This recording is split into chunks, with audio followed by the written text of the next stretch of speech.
Hello everyone, and welcome to This Nintendo Life, episode 260. My name is NBZ, and you have those moments, by the way, where you're like kind of drained of like, you put so much into a certain game and you're like, I'm just kind of done now, and it's kind of seeping out of me. Because what happened was Spider-Man came out and Mario came out, oh, yeah. and I 100%ed both of them in about 8 days. That is a first for you to just play two fairly long games. I wouldn't say Mario's that long, but Spider-Man's not short, you know. No. 25 hours to platinum that game. And then, you 100% Mario Wonder. That took you, how long? About 15 hours to 100% Mario Wonder. Yeah, so I basically, that 1 week, I was just, all I was doing off of work was just like, I'm just playing these video games, really. Yeah. I did take a long weekend, though, which was helpful to kind of get a dent in it. But yeah, I think by Saturday, the week after, I had 100%ed both games. So it was a lot, but... I was saying to you that I think Spider-Man 2 is the fastest I've played a game since oh my God. Bally Jr. has been born. Nuts. I didn't think I'd beat that game before the start of November. No. But I managed. You did indeed. So yes, hello everybody, we're here, and we're here to talk about video games and other such things. But Bally, can you tell us what video games and other such things we're going to talk about on today's show? For the first segment, we're going to talk about the games that we have been playing, and the second segment, we've got some more emails. We do indeed. So I guess let's just jump into it with Mario Brothers Wonder. Since last time, I have, as I mentioned, finished it, 100%ed it, done every single thing. And Bally, we've not heard any of your thoughts on Mario Wonder yet, because obviously you were away and were not able to give your thoughts last time. So yeah, how are you feeling about this video game? I am up to near the end of World 3. So yeah, I put a lot more energy into Spider-Man 2, and I guess I naturally gravitate more towards Spider-Man than 2D Mario, but it's fun so far. Like, I think that I still have a long way to go, and I don't want this to be my fixed opinion, but it's kind of that weird feeling of everything that feels like Mario Bros. Feels fine and uninspiring, like the new Super Mario Brothers games, and then everything that moves away from New Super Mario Brothers feels fun, fresh, and cool. I guess my biggest... What would you say are those aspects that are still like New Super Mario Brothers? Because I think, for me, there's definitely like elements of... You know, like the thing about Donkey Kong Country Tropical Freeze is it feels like it is handmade from a level perspective in terms of the layout of it. You can't see the blocks. You can't see the blocks, right? Freeze. Whereas and it makes a big difference. Yeah, Wonder feels like you can still see the tiling, if you know what I mean. Tiling, right? Totally. Yeah, and I wish this game wasn't New Super Mario Brothers with really cool stuff added on. Like, I wish it was just more radical from the ground up. Like, Mario still feels like he jumps in Mario Brothers. Like, I'm confident that Mario can still feel rooted in tradition without having to always have flagpoles, the square box rectangle level design where you can see the tiles like you were saying. Missing that level of immersion that Tropical Freeze does. Like, I think the Odyssey and Yoshi's Island comparisons are good ones. Like, those games are really... Maybe they're not good ones in the fact that like Odyssey and the 3D Mario series seems a lot more comfortable in reinventing itself in more radical ways. And Yoshi's Island, if you count it as a Mario game, yes or no, it still is doing something very radically different to the Mario Brothers series. And like every level is an event, and that's what Wonder feels like. What levels do feel like an event, and that's really, really satisfying. It's just that feeling of like, okay, right, why does Mario still control this certain way when you're underwater? And then they go, oh, actually, you've now got badges. And I feel like they're kind of like a double-edged sword where... So say there's a sequel to this game. Do they still have badges? Is Mario in 2D forever going to handle the same way underwater, where you have to control him like Flappy Bird by pressing A to jump up to get higher in the water? Right. Or can they actually just step back and say, you know what? Rather than have a badge where he swims like a dolphin underwater, Mario just swims like a dolphin underwater now, because that's the direction we're taking Mario Brothers or the Mario 2D franchise. Like, I feel like the game is so confident in doing innovative, cool stuff. And I will say, in terms of the Wonder Flowers, they're getting progressively wilder and more fun and more interesting. But then part of me is like, why am I only enjoying... That's harsh. Why am I enjoying so much the Wonderflower sections of this game, and the non-Wonderflower sections of the game feel so... Bland is a harsh statement, but they feel very rote. And what I mean by rote is like, it feels like New Super Mario Brothers again. If you take out the wonder element, which I appreciate is a huge element of this game, and yes, there's the badges, the level design is decent. Obviously, there's a huge step up in graphical character and the way that the enemies emote and all those things, and like graphically it looks great, and the music is fantastic, and like we were saying before, with the music changing when you have the different power-ups is really noticeable and really well done. It's the small details they've really tried. The base layer, the base blocks of this game are still doing those Mario beats, and it makes me step back and be like, what if the ability you had during the Wonder Power just was the whole level? Why not do that? You know, like, is that not a bolder, more fun take on what they're trying to go for here? I just feel like, as 2D platformer perfectionist to some degree, I feel really like this is awesome, but it's being dragged down by the fact that it's feeling the need to be like Mario Brothers, a series which I like but have never been wild about. It feels so close to touching the... And I get the reviews being so high, but I want bold things to happen, like in Celeste and like in Tropical Freeze, and maybe I'm wishing a game to be something it's not, and that's a harsh way to critique a game, but it feels like they're onto something here, but maybe this game isn't quite it. That's interesting, because I definitely disagree on that. I think that every level, because it constantly introduces new elements, right? That's the thing that distinguishes it from those other games, is that those other games felt very templatey in their approach to enemies and I don't think Yoshi's Island and Odyssey do, but I do think the Mario Brothers games do. The new Super Mario Brothers ones, right? But...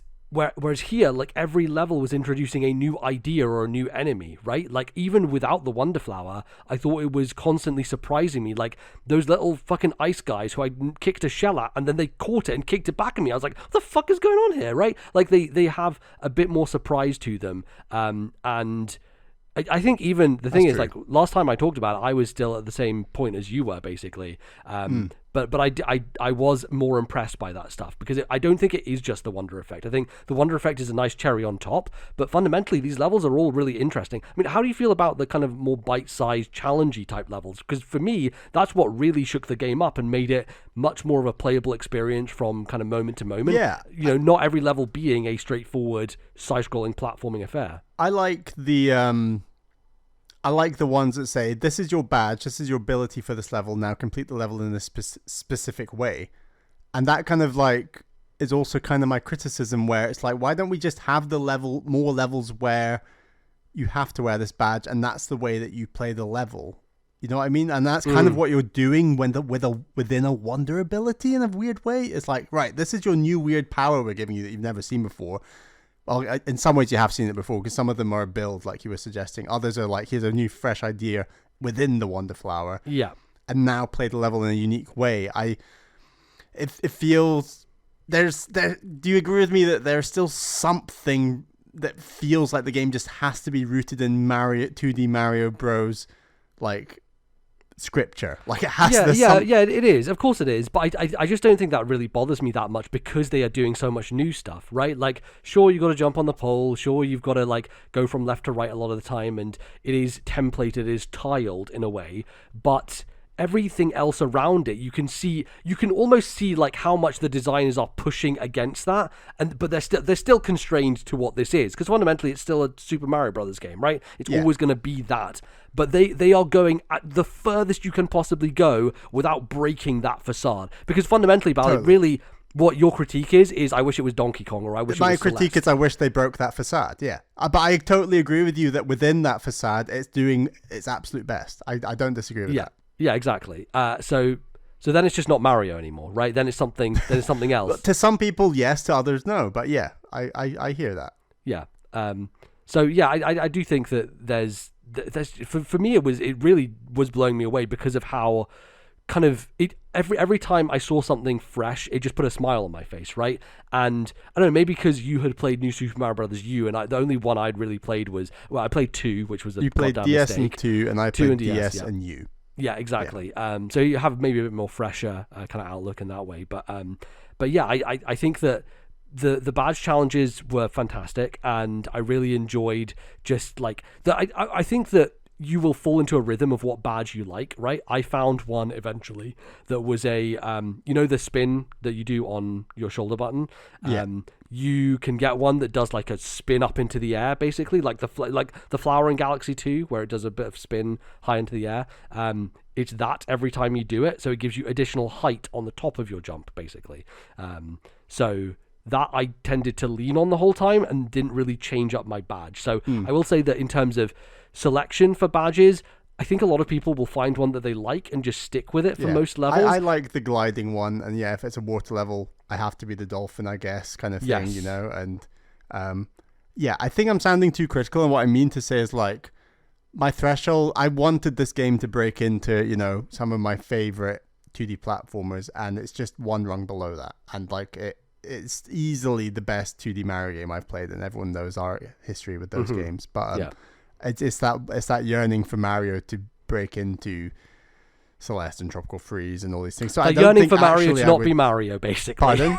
They're yearning for Mario to not be Mario. But I disagree that Mario has to be Mario. Like, why? I don't think, if you look at the way that Mario moves in 3D games, I don't think there are things he copies over, but I think the developers feel a lot bolder and more emboldened to come up with far more unique movesets, whereas within Mario Brothers, all the uniqueness has to come through level design, Wonder Flowers, power-ups, not necessarily the actual way Mario moves. And I think the dolphin and underwater example is a good one. Like, I think... Yeah. I think if we both ranked our 2D platformers, I don't think our ranking would be that dissimilar. I think we would put Wonder in a similar position. I think that I'm just being harsher, and I'm obviously being harsh in the sense that I've played a lot less, and I think that from what I've heard, and I wonder if you agree, like the Wonder Flowers get more and more bold and bombastic and more interesting, and as the game, and I'm finding that in like the latter half of World 2 and then the start of World 3. Like, I think those are far more interesting Wonder Flowers than, say, the start of the game. Like they're getting progressively madder and more awesome. Yeah, maybe. I don't know. I think it depends, because I almost felt better about the game in the first half than the second half. Oh, okay.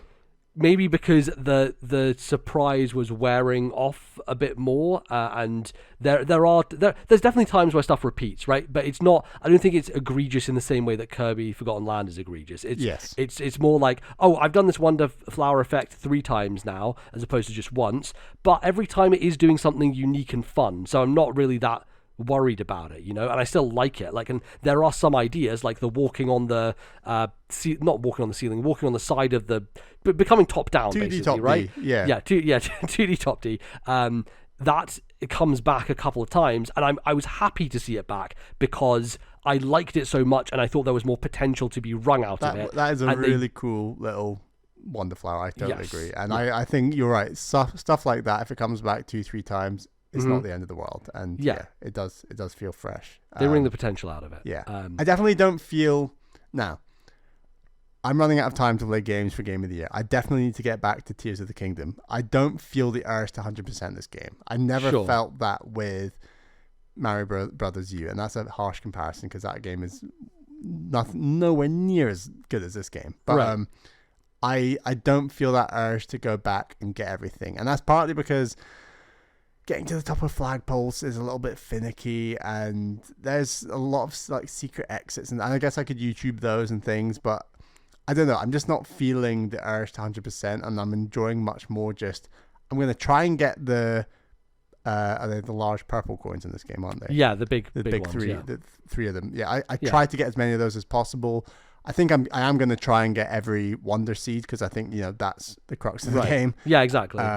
I would recommend getting to the special worlds and playing the level 5-star difficulty levels, because those are really fun and provide a level of challenge that feels like, with the badges and everything, it feels like it fits within a newer kind of approach. Okay. A more. And they're post credits and stuff, right? No, they're not. You can access those special worlds from the beginning. Like I found a special world within the first hour, and that level is much more challenging, and I lost a lot more lives on it. And I think the one I was talking about last time is the musical based one where you're just running as blocks appear. It's a kind of galaxy style thing. That one was really fun. Do I have to find secret exits for all of those, or? I think you do. Yes, you have to do secret exits to find special worlds. But yeah, I think all of those special world stages have like Meat Boy Celeste energy. Like that is the type of thing they're doing, and it is some of my favorite stuff in the game. So I do recommend you find those and go after those, because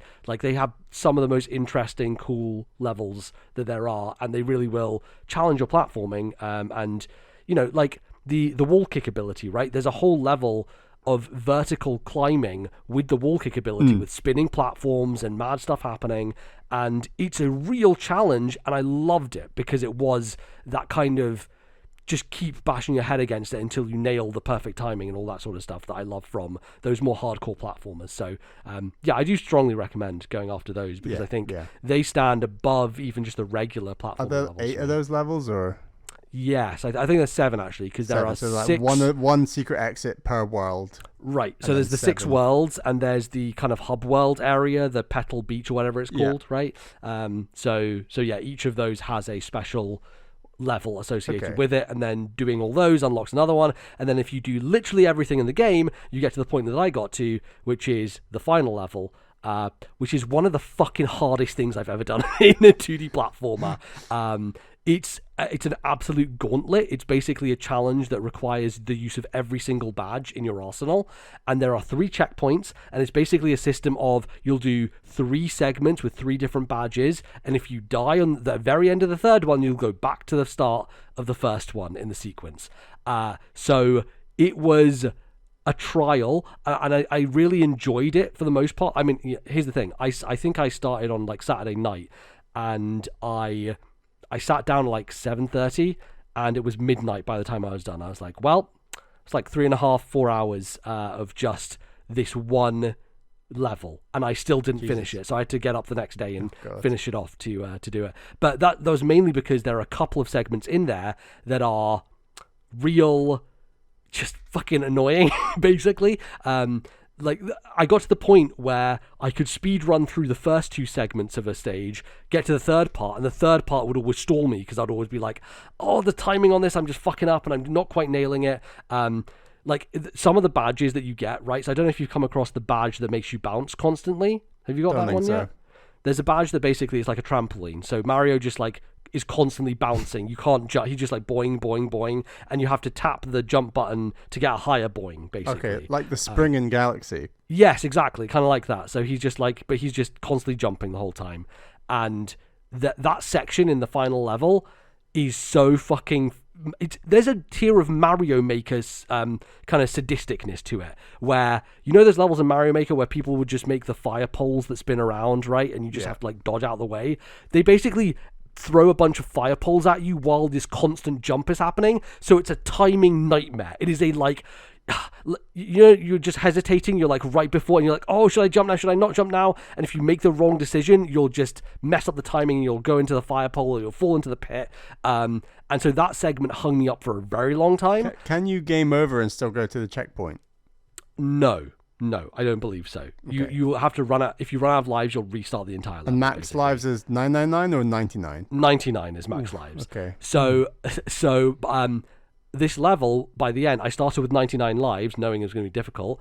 By the end, I had 14 lives. So almost the entirety, and it's more than 100, because here's the thing: the very last segment, I was getting like 70 coins before I died. So every second try, I was getting another life with 100 coins, basically. So I must have died over 100 times, but because I attempted that last segment so many goddamn times, I would have accumulated like probably 30 lives by just getting coins, right? So yeah, that the very, very last segment of it though is the real motherfucker, because you do 3 sections with 3 different badges, and then there's a fourth, because this doesn't happen in any other sections. The very last section they don't checkpoint you for, and the very last section is the fucking invisible badge.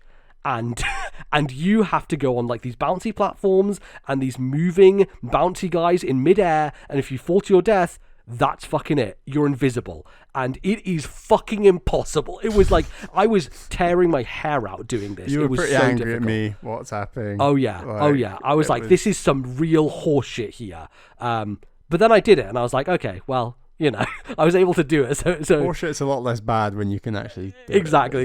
it. So I was glad I was able to do it, but that was probably the big sticking point for me in the game in terms of difficulty. The rest of it, I think, was just so well done across the board in terms of challenge and just balance and all that sort of stuff. I thought it was really tremendous stuff. So and I enjoyed. Look, for the I spent 4 hours, and like my fingers are still clicking, like my thumbs. I'm trying to click them into the microphone, but you would not believe the fucking sounds my thumbs were making at the end of that 4-hour session, because it hurt. My hands hurt. Basically, I did damage. Are you physical playing damage. handheld?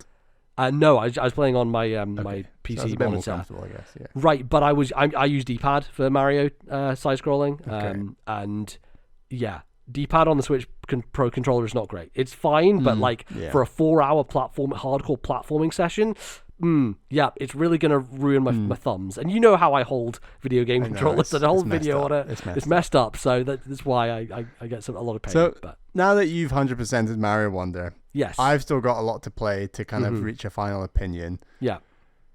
Is this game taking Mario Brothers out of the box we've put it in, and does it reach the echelons of Celeste and Tropical Freeze? Is this game going to be high up your go-to list, or is it's a very good 2D platformer? It's not near those two, but obviously it's the best 2D Mario ever. I think this game is incredible. I don't think it's quite up there with those games, but that's like a really high bar. But I think it's just a tier below them, honestly. Like I think it's exceptional. I will say I don't think that your opinion will change, because my opinion was very high where you are right now. You know, I was already very high on this game at the point you're at, and I think I feel like I've turned into Tim Geddes. I think he played all of the new Super Mario Brothers games. I've only played 2, but I do think people who have not played those games are having a much fresher experience. But but I do think I think it fucking kicks those games' asses in so many ways. I agree. So yeah, I think it's amazing. It's definitely going to be on my top 10, like probably relatively high. And yeah, I think it's one of the best games Nintendo put out this year, alongside all their other games. Like, I'll be honest, I'll probably have this higher than Tears of the Kingdom, you know? Just from a pure surprise. You've been taking a massive dump on Tears of the Kingdom ever since it's just from a pure surprise, like, it's level, like, that's the thing. And that's the other important factor here, I think, is like, surprise for me is really high in my factoring of what makes me enjoy a video game. And it's getting higher and higher the more games you're playing as absolutely, well. Absolutely. And like, there's a fundamental kind of mechanical joy to this game as well that I really like, and I love 2D platformers, and I think it's a really good one of those.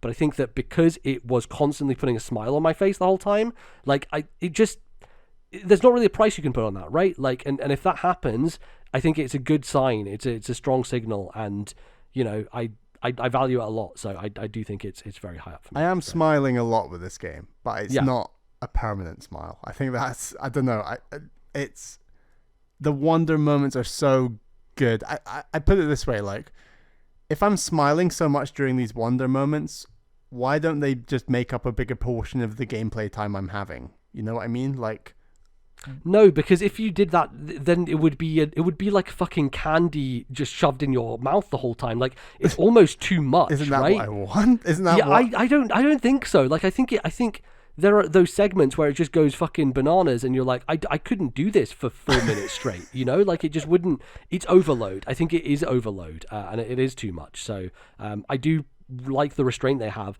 and frankly, like, there is enough interest. Like, there's a bunch of levels where like this new enemy comes in and you just don't see that enemy again, you know, like stuff like that just constantly in this game. And yeah, I mean, I think it's very, very good. I agree with you on, say, levels where there's a build. So for example, there's this one, I won't say what the enemy does, but you go, oh, there's this cool enemy, they do this really weird thing. I've never seen them do that before. Mm-hmm. Okay, now that enemy does a different weird thing.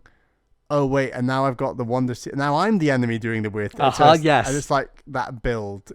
Yeah. So I get it in that sense, totally. Yeah. And there's a few fun, like, I don't know, genre twists coming your way. I think are unique and interesting and definitely shake things up. So we'll see. I'm interested to see how you come out the other side, but I do think that your opinion will probably stay similar going through the rest of the game. Do you stand by that? Like, what's your final view on badges, and what do they do for a sequel? Like, because say there's a Mario Wonder 2 and they do the badges, what do they do after that? Like, can these badges ever become a permanent part of Mario's nascent abilities, or is he forever putting on power suits and has to jump underwater like Flappy Bird? Yeah, I think that's the problem, is that they are too tied to that as an idea, right? Of Mario just constantly having to move in the same way that he always has. I don't think they'll change that. I think my biggest fear is that Mario Wonder 2 becomes a new Super Mario Brothers problem, where it's like, oh, we're bringing these things back again. You know, like I think that's Nintendo's problem a little bit, is they will do a Breath of the Wild and break conventions, and then they'll do a Tears of the Kingdom, and you'll be like, oh, but I saw this before already. You know, that's my hang up, I think, is Nintendo often break conventions, but then they'll just stay on the same road for a little while until they do it again. And that's my fear, I think, is Mario Wonder will be like, oh, we've got 6 new badges, but it's kind of, we're doing the same thing, and the Wonder powers are kind of similar to before, and, you know, they might have some new ones, but ultimately the structure and the kind of way that it looks and everything is going to be quite similar. Yeah, it's a bit like playing like Woolly World to Yoshi's Island, and all the other sequels to Yoshi's Island that are like, well, these are great, but Yoshi's Island really kind of nailed it, and we don't need all of this, but yeah, totally. Yeah, so. I agree. I don't think it solves the future of 2D Mario, but it is a welcome breath of fresh air, and I am really appreciating that. And I think I'm being extra harsh because I hoped it could be in that upper echelon, and it's not that far off. But I think this game will be in my top 10 games of the year. I don't know how high up. I do think it will make it. And I think even saying that in 2023 is high praise, to be honest, because, you know, when you're looking through, I'm going to order my games of the year list, and you go, well, that's a lock, that game's a lock, game. Now I'm left with 12 games, and you're like I feel like I might be in that situation come the end of this year. Potentially. It's a weird thing, right? Because I compulsively played Spider-Man 2, and then I was done with Spider-Man 2, and I didn't really think anything of it anymore. I was like, oh yeah, because that's how Sony games are. Sony games are, oh, it's just like, oh fuck, I need a McDonald's, and you just wolf it down, and then you're like, oh great, and then you just forget you ate it. You know, like, whereas Mario Wonder, I couldn't sit down and binge it for like 10 hours. It's not the kind of game that it is. I'm not finding this game very easy to play for long periods. I don't mean that as a disrespect. It's like, me neither. It's like the sugar high, like I was saying, right? And you made the good point. Like, maybe you don't want the wonder seeds all the time. It's too much wonder because it's too much wonder for one man to handle. So you need those breaks. And I played it in shorter sessions, for sure, and that's why it took me longer. Yeah, I do think it works well in short sessions, and I really like the length of levels. They are really nice and short. I really appreciate that. And that's something that Celeste and Tropical Freeze actually get wrong on occasion. I do think some of those levels are very long. But what I was trying to say is that though I dedicated double the amount of hours to Spider-Man and finished it first and inhaled it, I think Mario Wonder is by far the superior game, because Spider-Man is like, Spider-Man is good, but it's Spider-Man. I've got very different views on Spider-Man, but we'll get to those in our non-Nintendo show. Sure. But you know, like, Mario Wonder was offering me something new and interesting, and Spider-Man it had new stuff in there. It had interesting stuff. It's Spider-Man. It's good. I like it. Tastes are so different sometimes. Yeah, no, totally. But that's just the type of there are types of experience that you can inhale, but it doesn't necessarily mean that it's the better thing, you know. And that's kind of my approach to it, I guess. But anyway, there you go. Super Mario Brothers Wonder. I'm sure we'll talk about it more. I mean, I'm still getting through Tears of the Kingdom, and it still might be the best game I've played this year. Sure. I need to play more of it. To find out. Exactly. But, yeah. So I will have beaten Mario Wonder for next time, but like I said, yeah. I'm probably not 100%ing it. But yeah, I'm having a really good time with it so far, and I don't know how I've come across so negative. I think I just really wanted them to break the mold, and it's staying in the mold, but doing it's doing as well as it possibly can do within that mold. Mm-hmm. Yeah, but yeah, it's good. It's good stuff. Cool. I have been playing another game, Bally. A weird kind of. A game that when it was announced and talked about, I was like, what the fuck is this? Because they did that thing with it where they're like, it's a cinematic teaser for a thing you've never heard of. And I'm like, well, this is the worst thing you can ever possibly do. It's a game called Headbangers Rhythm Royale, which is it's a battle royale rhythm game. I think the thing I would compare it most to is Fall Guys, right? From an aesthetic standpoint, it's very colorful, bubbly. You play as these chickens. I think they're chickens. Beep, beep, beep. Hello, editing NBZ here. When I said that they were chickens and I thought they were chickens, I must rescind that incorrect knowledge. They are pigeons. So every time that you hear the word chicken, instead in your brain, dear listener, think that I said pigeon. Beep, beep, beep. They're basically shaped like penises, is what I'm going to say. Is like they have these really round bodies and then just long necks. And one of the funniest things is you open this game in the main menu and you can use the analog stick. And I was like, I tried to use the analog stick to like move across to the next menu. And I'm just controlling the neck of this fucking chicken. And as soon as I like hold the analog stick, his neck moves where my analog stick moves, so I can like rotate his head around as the analog stick essentially. And every time you do that, he just starts going like ah and like singing a note, and then you let it go and he just stops. And so you can do this like weird fucking around in the menu where you just have this weird singing chicken, and they have the same thing when you're like waiting in the lobbies for people and stuff. But it is a battle royale rhythm game, which means that it's 30 players for a match, and the matches last 4 rounds. So it's much more bite-sized, I would say, shorter than other battle royales. I think Fall Guys is like 6 rounds maybe to get to the end. It varies, and obviously they have more people starting those matches, but Headbangers is interesting in a couple of different ways. I think the main problem I have with this genre space is it just takes too long to get into the individual matches. Like I found this with Fall Guys as well, where it's like, all right, let's watch everyone get knocked out, and then let's wait for a loading menu where it tells you the rules, and it has to leave the rules up long enough so that brand new people who've never played it before can read it and kind of see what they're doing. Isn't it just loading the game in the background? When it is, but I do think that there's a case to be made that they have to show the rules every time because they don't know when there's a new player jumping in and playing this game for the first time. So it feels longer than it should do for the loading times, essentially. So that's a little bit of an annoyance, but I don't know, Bally. Again, sometimes we get like this where we're like, is everyone bad at this genre that we're good at? But like we're generally quite good at rhythm games. Like there are people out there who just don't have any rhythm, and I get that. But like I feel like rhythm comes to me quite naturally. We're both musical people, and I just there are some of these levels where I'm like, how did all these people like instantly fail this, or just like not hit enough they had points lag or something, or something? I don't know. I'm just like, I have found myself consistently coming in like the top 2 or 3 for every single one of these, and I've played it, I don't know, 7 times. There's a couple of rounds where I have won it every single time I've done it, and I'm like, am I good at this, or is everyone just really? Maybe you have the best internet or something. Because I don't know. On I don't paper, think so. The idea of a rhythm-based battle royale just feels like, because if you play a game like Rhythm Heaven or whatever, and it's such finite points that you have to make the beat.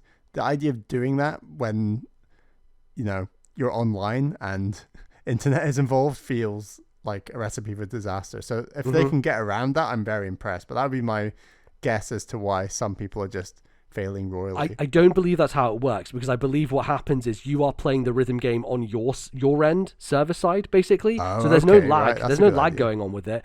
But everyone is playing in their own instance, right? And it is tracking how well your rhythm does against other people's rhythms. So I don't think that's a factor at all. I think people just are not very good at rhythm games, which I think there's also a factor here because it's on Game Pass, right? There's lots of people just jumping into this game who wouldn't have picked it up otherwise. Why don't you try some more F-Zero 99, then you can see exactly. Take me back down to earth again. Play. Yeah. Take me back down to earth. But yeah, I feel like if I don't get to at least round 3, then something bad has happened, basically, because I'm finding myself very easily able to get through to the last couple of rounds.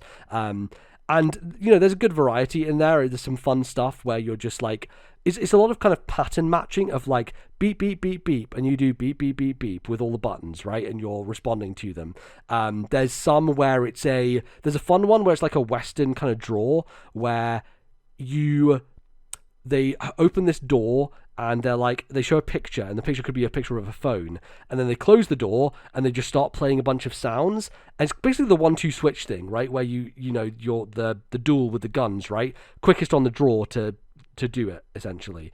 And when you hear the sound, you press the button. So it's can you recognize it fast enough, which is slightly different. It's not quite rhythm in that sense. There's another one which is, we're going to play these notes on this piano and you have to remember the order we played them in and then play them back.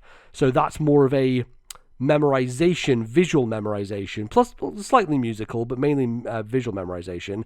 But then there's ones where it's like, okay, we're going to have this chicken who's going to do a low note, a high note, and a medium note. And we'll start off by showing you what buttons to press. And then by the end, you just have to like listen to him and watch him as he goes up and down and figure out high, low, medium, low, high, that kind of sequence. So there are certain ones that I find more challenging personally versus others. But the ones for me that work the best are the ones where it's just like, here's a note, here's a lane of notes, and just hit them in sequence, because I've done that for like my whole life with rhythm games, right? And I think that's the one that I gravitate towards the most. So yeah, I think it's been very fun so far. I feel like it's one of those where I've already won it, which is probably the record amount of time it's taken me to win one of these battle royale games. So I did that today. And I think I've played like an hour and a half total. I could see myself, I think the problem with this is I could see myself playing it a little bit more just to see what all the games are.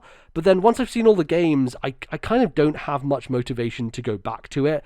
And partially that is because like the beginning rounds are very kind of brain dead to someone who is good at rhythm games. Like you just kind of look at it and you're like, yep, I'm just kind of going through the motions and I know I'll be in the top half here, because other people are just going to fail out.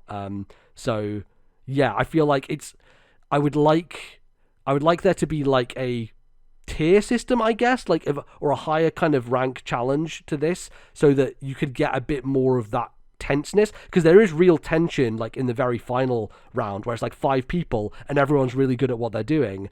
One of them is like a call and response where there's this chicken in the background and you have the 4 face buttons and he either goes up, down, left or right, and it'll get faster and faster, and it'll be like it's almost a Mario Party mini game at that point, right? It's like the flag one from Mario Party 3, I want to say. I can't remember where the flag one is, but where, they bring up the flags and you have to do the right flag or the left flag, and it all jukes out of sequence. But this one is more just, can you quickly press the button, and the speed ramps up and ramps up. And yeah, I do like it. I think it's cool, but yeah, I think I will probably be done with it fairly quickly, essentially. So now that I've won, I'm like, well, do I have much incentive to keep going? And the main incentive is to see the other mini games. Are they fun or not? And then I'll probably be like, yeah, I'm kind of having my time with this, which is fine. I think battle royale games like this are meant to be jump in, jump out. But it probably doesn't speak great to the player base. Actually, one of the things that surprised me was day one of this game, I was struggling to get a full lobby of 30 players, which is a little rough because 30 is quite a low number. And it's not like Fall Guys or like any of those others that are free to play. It's like a $25 or $20 game, right? Which means that the barrier to entry for a lot of people is going to be, unless you have Game Pass, it's going to be hard for people to pick it up. But I think it is cross-play across everything, so Switch as well. So hopefully there's enough players to keep filling out. But like my second ever game had 15 people and the rest were bots, and you can see because they're all named after bots in the thing. The funniest thing to me though is when a real player fails in the first round and a bot gets through. That's where I'm like, oh man, these people are having a rough time out here. If you're losing to a bot in the first round, then it's not going well. You're underestimating the power of AI, MBZ. That's true. Maybe the AI they have the rhythm down pat and they know exactly what they're doing. But Exactly. but yeah, Headbangers, it's fun. If you like rhythm games, I think it's worth checking out as a thing on Game Pass. But otherwise, I'd probably wait for a sale, and hopefully the player base will juice when sales happen, and there'll be more people in there. I'm sure they'll update it with more mini games, right? Because that's kind of the lifeblood of these games, is you have to keep them updated constantly, because otherwise people are just going to lose interest. So, but yeah, there you go, Headbangers. Bally, since last time, you have also finished off another game that you've been chipping away at. Finished off Wargroove 2. Wargroove 2. Yeah.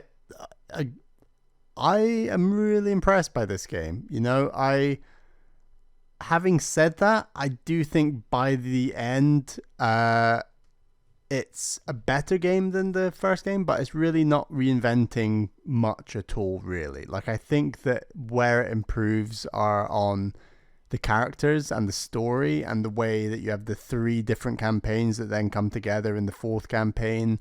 And I love that. I love it, you know, like Avengers Assemble style stories. I'm a big fan of that kind of shit. So, like, seeing all these characters and getting their backstories and seeing how all that comes together, I really enjoyed that. And I think the campaign has really good variety, forcing you to do different things and forcing you to have, like, different mission goals. For example, there's one campaign mission where they're like, right, well, for this mission, you have to... the whole match is 3 turns long, and every single turn you have to wipe out every single enemy on the map each turn. And if you fail, that turn starts again, and you just keep going. And it's just like a really nice way of turning the game into like a proper chess match and saying, okay, right, now you have to really strategize.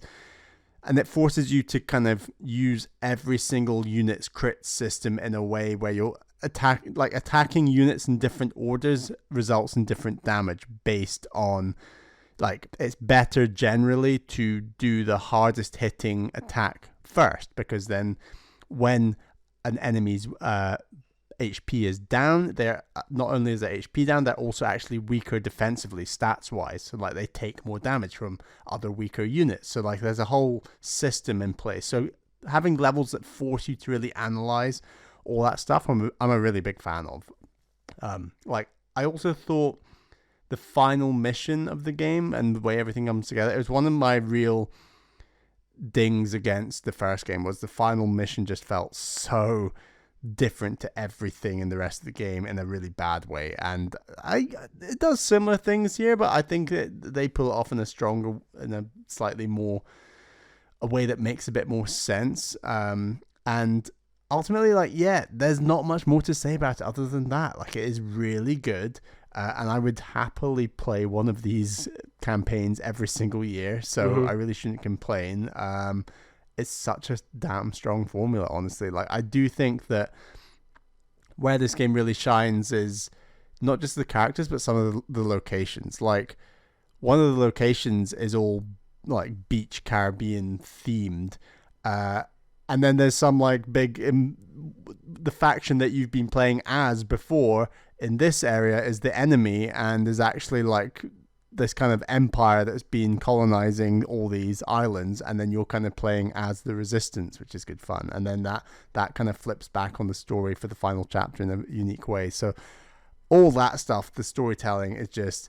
This game stands head and shoulders above Advance Wars when it comes to, like, story and characters and that kind of stuff. And it kind of, like, adds a lot of character to the world. And it is important that a strategy game isn't just a chess match, that it does have these characters and armies do have faces to them, and there are consequences for the things that you're doing. It makes the whole game a lot more fun, basically. And yeah, honestly, like, it's great. I don't think this game is going to convince a single person in the world who's not played the first game to suddenly, now that Wargroove 2 is out, you guys should really check out Wargroove. I think that it's more of the same, but I like it. Do you think it makes sense for someone new to play 2 as opposed to 1, or is there a difficulty spike, or?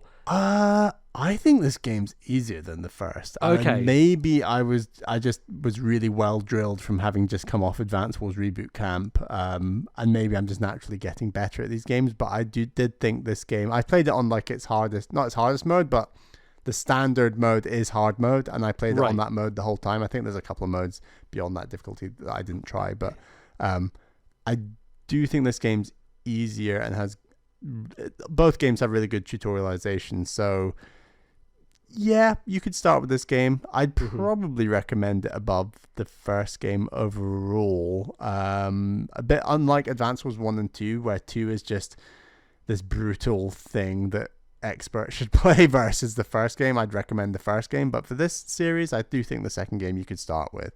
And also, this game has like a roguelike mode. I was going to say, did you get a chance to check that out? Yeah, I did check it out. I've not played a ton of it.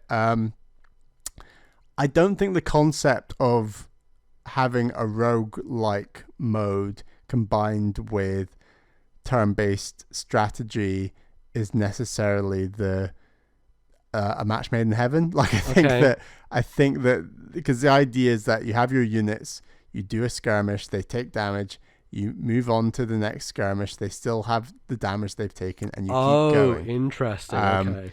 I believe if your commander dies, like the main missions, if your commander dies, the whole mission's over. The whole campaign's over. Your roguelike, you go right back to the start. And then there are like checkpoints where you can heal specific units, you can buy new units, and you're gradually building your army. It's getting defeated, you're building up again, it's falling, you're protecting your commander the whole time. It's a completely different way of playing the game versus the standard campaign missions. So I like that they've tried it. I need to probably try more of it to make a full judgment, but I didn't love it so far. But equally, I do think the skirmishes get bigger and broader. It becomes almost like mini campaign, and you can probably recruit a lot more units and keep going. And it's really cool that they added it, because they're like, right, what's hot right now? Well, what was hot 3 years ago that we started development on, but is now out, and roguelikes, I guess, was that at the time. So yeah, it's cool that it's there. I will happily play a Wargroove 3. I don't think there's a ton they can improve with the formula, to be brutally honest. I do think it is just kind of the perfect kind of fantasy turn-based strategy game, and I'm and sometimes that's all you want, right? Exactly. Like we talk a lot about, earlier about Mario and wanting something new from it constantly, but there are certain series where I'm just like, nah, you should just give me this again and again, Yes, yes. We want something new from Mario because we don't like previous 2D Mario that much, whereas I'm a big fan of previous Wargroove. So. When it's comfort food, then you're just like, it's fine, like we'll have a question about the Yakuza series later, and that's very much one where, I played like 8 of those games back to back in a single year, so like very clearly I'm like, it's fine, they're all the same. But that's mad, considering one of the biggest criticisms, and so many podcasters I listen to are like, I started on Yakuza 0 and after 30 hours I was just like, this game is too long. The series, the games within the series are too long, and that they connect together. That anyway, separate point. But I do think Wargroove is awesome. People should try it if you like Fire Emblem, if you like Advance Wars, if you want to try turn-based strategy. I think it's a good one to step in, because I do think it tutorializes well. And it seems like it has a lot of accessibility stuff, right? Because it has those sliders for you to adjust things. It's got great sliders. It's not just like, here are 3 difficulties. It's like, I just need it ever so slightly easier, which makes it so much more appealing if you're getting your ass kicked. I never had to use any of those modes, which is great, but I love that they're there, because I wished I had them for the final missions of Advance Wars 2, because that game is too brutal. Final thing I wanted to say, it's completely skipped my mind. Oh yeah, I do think that the new units they introduce are really cool. I could have maybe done, because the campaign is very good at having unique complete statuses and like different mission targets for each mission. I do wish they had more missions that were specifically forcing you to use new units. The few missions that there are that do force you to use new units, I really enjoyed. I just wanted maybe a few more of those, because it's like, that frog thing was really cool, but we didn't use them a ton. But actually this Kraken, which this game's forcing me to use, is awesome, and I'm really enjoying manipulating that. And there's cool, I should say, this game also adds cool stuff where you can have there are these so in Advance Wars, you have like cities and then airports, and you can create stuff in like factories. But in this game, they have these things that look like harbors, but what you can actually do is drive on up a land unit to it, and it becomes a sea unit, and vice versa. You can, so say you had an infantry unit on land, you can go to this harbor thingy, I can't remember what it's called, and then you can turn your infantry unit into, say, a kraken, and it'll cost you like an extra few hundred gold, but it'll be cheaper than it would be to spawn a kraken in the first place. So you can basically manipulate your units through the map, going land and sea, and they're transforming back from land units to sea units to land units based on where you are in the map by going through these sort of terminals, as it were, that can cost money and can save you a lot of money if you get the transition right. So I think that's a really cool mechanic that is not seen anywhere in Advance Wars. So I do think this game introduces that, and it's really cool. So it's cool stuff like that. Awesome. I just think some really nice levels, and Wargroove 2, really not talked about much this year, but I would highly, highly, highly recommend it. It's definitely going to be in my top 10. Yeah, I think it would be nice if there are more Advance Wars imitators from indie devs out there, because it feels like Chucklefish are kind of just carrying the banner. I remember there was another one called like Tiny something. Oh, I can't remember the name now. Tiny Metal, was it? Something like that? There was Tiny Metal. I never played that one. That was way back. I think it was like launch year or year after for the Switch. There was another one that came out on Xbox Game Pass just earlier this year. Oh, right. Floppy Nights, was it? Floppy Nights, yeah. I've heard mixed things about both those games. It sounds like reviewers' consensus is Wargroove is better than those, but I certainly want to maybe try both of those at some point. But yeah, definitely meantime, play Wargroove. Good stuff. All right, the last game that I have to chat through. Turns out 2023 is the year of the Indian diaspora, because I've been playing Thirsty Suitors. So this is a game that I saw a bunch of trailers for and was never really that into. Like, it has it has a weird art style, very kind of choppy animation style, a little clunky it felt like from viewing it. But again, it came out on Switch and on Game Pass and everything. And I was like, well, this is a story about someone of color coming, into their own. And it's basically, it's kind of, have you seen Scott Pilgrim, Bally, the movie Scott Pilgrim? I don't think so. Okay. I've not seen any movies. No, I know. This makes it very hard to do cultural comparisons, because you're like, Bally, have you seen The Shining? Have you seen Schindler's List? No. Have you seen any famous movie of all time? Bally's like, I don't know what those are. Yeah. So Scott Pilgrim is like kind of about this kid who has a bunch of exes, and he has to like fight his exes basically, and it's very comic booky and over the top and silly. But like, people loved it, and it had a very distinct style to it, I'll say. I watched it years and years ago. I don't remember much about it, but it's kind of that story. But what if the main character was a Sri Lankan girl, and all of her exes, and she was a bi Sri Lankan girl, and all of her exes were like very diverse in terms of body type, gender, ethnicity, and she bailed on all of them during various times in her life, went away, and then she came back to this town where she basically has a bad relationship with everybody, with her parents, with her sister, with all of these exes, and it's basically the story of her coming back and trying to reckon with all the mistakes she's made and trying to make up for bad mistakes of the past, essentially. And you move around the game on a skateboard, which is a weird thing. So you kind of start off the game in this weird ethereal world, like inside her head almost, and you're just on this skateboard, and you move around just on the skateboard the whole time. There isn't any walking or anything. You're just like, anytime you move, you're like, I'm going to move on the skateboard. And the skateboarding is very basic.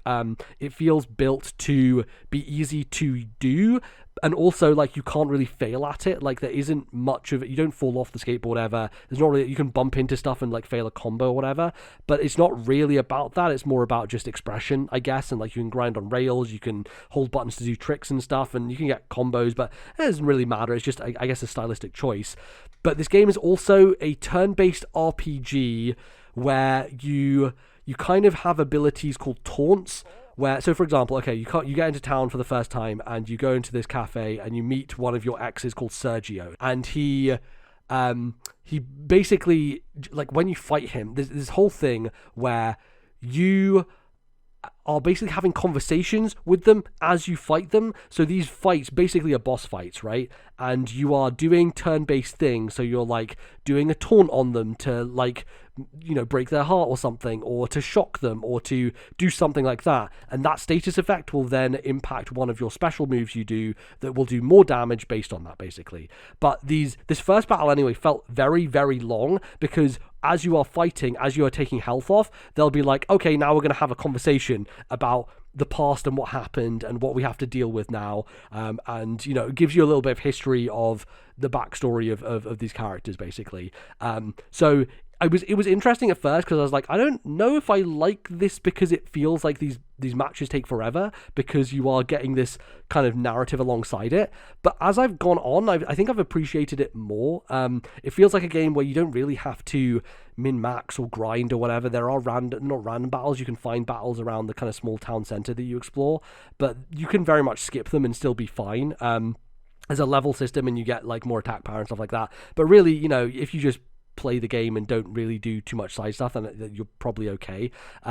Because like every time you run into a new X, like it feels like they have a different distinct persona, a different distinct kind of area that you fight them in, like a unique thing. Like one of the ones I just did was this guy who has a cat, and the cat just like transforms into a tiger and starts like chatting at you and stuff like that. It's very kind of out there and wacky, but I still think it feels grounded in terms of the message it's trying to get across, which I think is quite nice. And yeah, extremely diverse cast of characters, and interesting kind of dialogue back and forth and things like that. It's kind of funny, like it has kind of a charm to it. But yeah, there is again like that whole thing that Venba did for me, which is like, oh, this, like, I like this because it's speaking to like specific things from an Indian background. Like I went into the main room of her parents' house, and there's a carom board there, and I'm like, I grew up with that. I know what that is, right?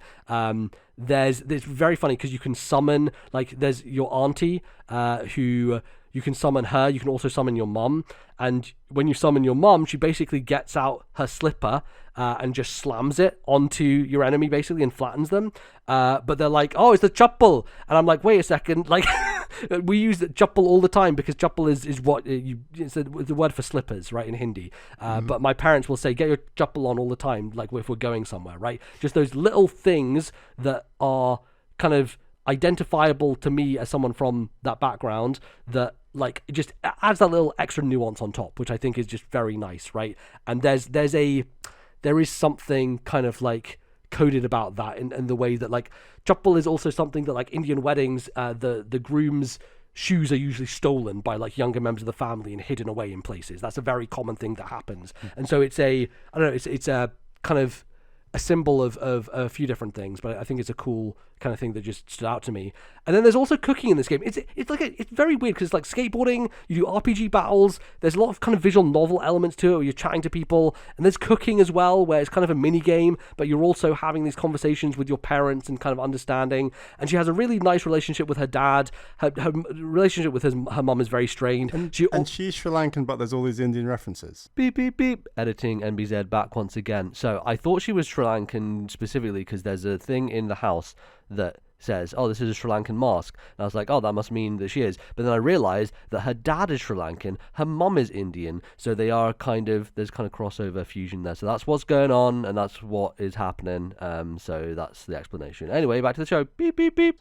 Yeah, well, yeah, because there is crossover in culture, right? Like, okay. And I think there's, when you're on the subcontinent, there's a lot of kind of movement, and obviously there's different, Venba was from a Tamil perspective, but there's still a lot of, signifiers there. So obviously India is a large place, and there are kind of subcultures among in the entirety of it. Cross-border sub, yeah. Exactly. So there's a lot of this stuff that kind of blends through, and, it becomes, not homogenized, but there is identifiable things that you can pull out that is common across all of them, right? It's like someone else drew the borders of where the people were already existing in those places. Yeah, interesting that. But like I got to the cooking section, and I was like, oh, let's make prantis, and I'm like, oh, okay, that's like we make those all the time. Like literally, just I had one for dinner that evening, and then I started playing this game. I'm like, all right, I guess I'm cooking it now. So yeah, it's very good about that stuff, and I think it's not super long. I think probably like 7-8 hours total, which for an RPG is extremely short. But yeah, I don't think it's necessarily like, it's kind of a blend of genres. I don't really know. It doesn't really fit in a box, which I think is quite nice, because I think it's a game about not fitting in boxes, right? It's a game about diversity of people and different perspectives, and I think it pulls it off pretty well. So I like it, despite it, on outward appearances, when I first saw it, being like, I was kind of put off by the art style and stuff like that. Actually playing it is very smooth, and it looks nice in motion. So I have been enjoying it. I'm like 3.5-4 hours in, and I'm probably going to finish it, because I think it's got some cool stuff that I want to see more of. So yeah, Thirsty Suitors is the game, and you can find it on Switch, Game Pass, all those Do places. you remember playing with your carom board growing up? I do, yeah. We fucking played it all the time. What were those Pokemon discs called? Tazos? Oh, the Taz. Oh, yes. And we'd use the Tazos on the carom board and do all these games. Yeah. We weren't using it in the correct way. But no.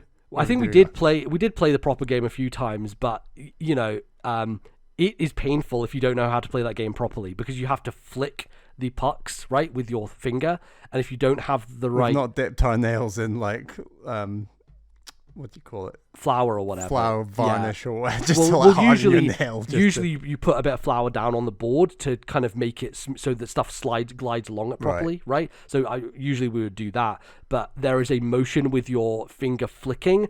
If you flick it with your nail hits the puck, that's where the pain comes from. Whereas if you slide it along with the finger, that's where you can get the momentum and kind of push it with the slide. But I think as kids, when we played it, whenever you came over and we'd play it, I think we always just pinged it with our nail, and that's why it hurt, because we're just like slamming our nail against it instead of like doing the sliding motion. So right, I see what you're saying. Yeah, exactly. You mean there's more technique than just flicking your nail at you it mean people do this like in a more professional manner? Yeah, no, surely not. But yeah, no, that was a really fun thing. I immediately like tweeted it. I was like, hey, look at this thing. I have one of those at home. I love when that stuff happens, and it happens so rarely. But here we are in 2023, 2 video games about Indian people living in American cultures, right? But still very, very relatable in a lot of ways, which I have very much enjoyed. So there you go. All right, well, that is going to close us out for the first part of the show. We'll be back, though, after the break with some of your emails. See you in a bit.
Hello everyone and welcome back to the second part of today's show. It is time for emails again.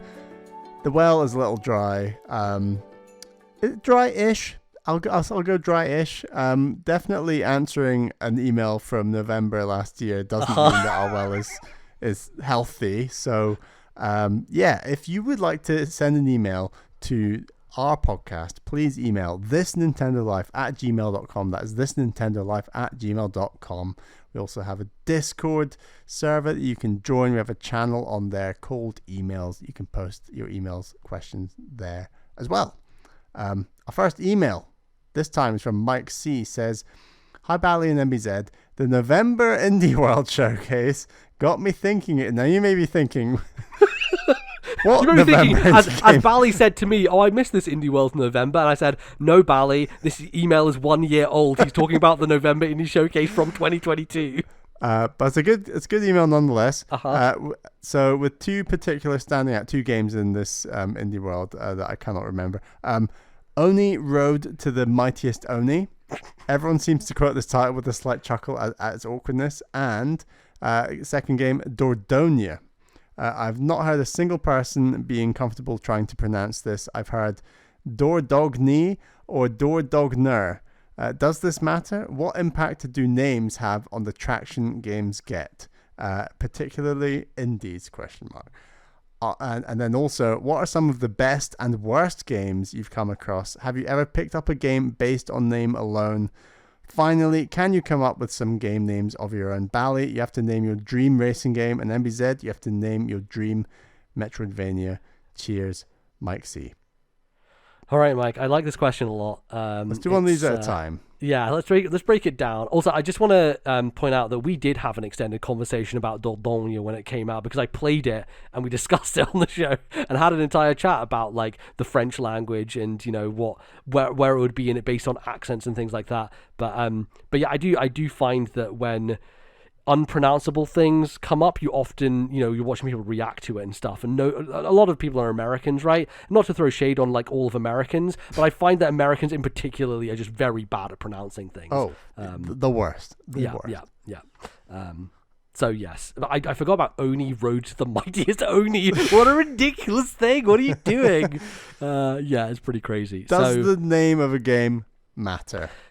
Yes, massively. And I think this is interesting coming from a publishing perspective, as I do, right? The name of a game is... I always think about it from an SEO perspective now, right? Because when you type something into Google, you want the thing you type in to be your thing, right? No matter what it is, you want people to know that that is associated just with you. So, for example, if you have a game name that also has other elements and more popular search terms, it's trickier to find. For example, when I am looking for, you know, coverage on some of our games, if one of our games has a name that is not as like, or it has like a couple of words that are used like more generically, it's much harder to find, and so I have to put it in like quotation marks to find it on social media, because the video game. Right, exactly. You have to put game after it in order to find anything associated with it. So is that why Nintendo insists on calling everything game at the end? Yes. Yeah, because that's how you find it on the internet. You have to type the blank whatever game at the end of it. The Mario Brothers game. Mm-hmm. The Super Mario Brothers Wonder game, as we all like to call it on a daily basis. Oh, yes. So I do think it's super important, right? Because if you're trying to play that battle, especially as an indie game, to try and be discovered or found or whatever, and you have a name that is like, I don't know, I'm trying to think of one that's like a more generic, just like a... Inside is a great example, right? And obviously Inside was successful. Inside was able to do well. It got traction. But if you just search the word Inside on Google, like, good fucking luck, right? Like, it's a generic word that is going to be very hard for people to find. I think a lot of people were like, and I kind of have this on my list a little bit for like bad names, but Horizon Zero Dawn I do think is a bit of word salad. But if they had just called it Horizon, Sony would have been fucked from an SEO perspective, basically, right? Because it's just a word that people use. And so I think it's super important to have something that is not a generic thing that everyone uses, but if you can find a single word thing that can just be associated with you, that's probably the best thing, because it's also quick to search, easy to find from a kind of pure numbers perspective. If your game name is a fucking Square Enix bullshit thing of 365 over 2 days, look, people are not typing that into Google, or although at least waiting for autocomplete to do it for them, right? Versus having a 5-letter word, right, that isn't associated with anything else and thus can be associated with your game. So I think that it does have a big impact, and it especially has an impact on like remembering names as well.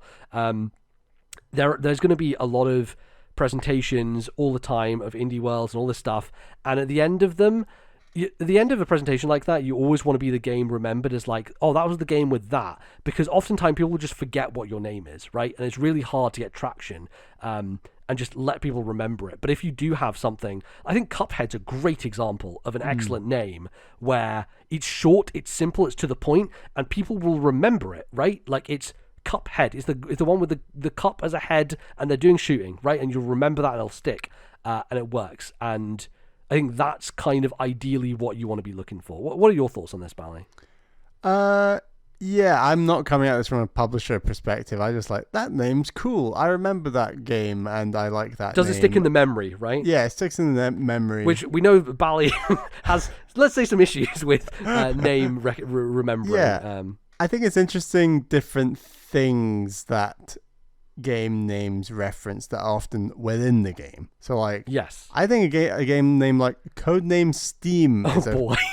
I think that's a fun, good name because oh really? Okay. Steam it's got a meaning within the game that I can't remember. But then Bally, of course, it is Strike Team eliminating the alien Menace. Hello. Exactly. Well, that's cool and lore related. But then the mechanic of using Steam in the game is also represented by what those words summarize as. So I think that's a cool name. I think that a game like Mario Kart Double Dash, like. I think a lot of people don't know that the double dash is actually a thing in the game. I think they just think, oh, there's two races, you both dash, double dash, Mario Kart Double Dash, where the reality is if you're playing co-op and you both dash off the line at the right time, you will get a double dash and you'll get a big stream of blue emissions from your car, and that's like, you've done a double dash. So I think that like hidden things that are in the game that are actually in the title. When you just name the whole game after the final boss, so Metroid Prime, Hades, like I think those are really cool names that just are big and bold, and you can go into the start of those games not really knowing what the final boss is, and by the end you're like, oh, you understand what it means by the end, right? I think that's really cool. Oh my god. And then go ahead. I was just going to say, got three more. I was going to say, I really like Eastward. I think it's like, again, I don't think it's very good for it's bad SEO SEO reasons, but it's just a nice thought. I love the name Portal. Again, bad for SEO, but very memorable because it's just, that's a whole game about portals and puzzles. Yeah, the Portal is one of those ones that almost gets away with it because it's so famous that it's broken SEO, so it probably now works for it in its favor. And then I'd say like, maybe my favorite named indie game of all time, does what it says on the tin, probably isn't good for SEO, but also some, like, it's a really nice description of what you're doing in the game. A short hike, like that is a short game. You do a short hike, that is the game. Like, I just love that name. Yeah, I think those are interesting, right? Because they are very much like, what is this thing that's going to be revealed about the game, or it's something that describes the game in its essence, right? What is the pure essence of this game? I think Eastward is a great example of like that.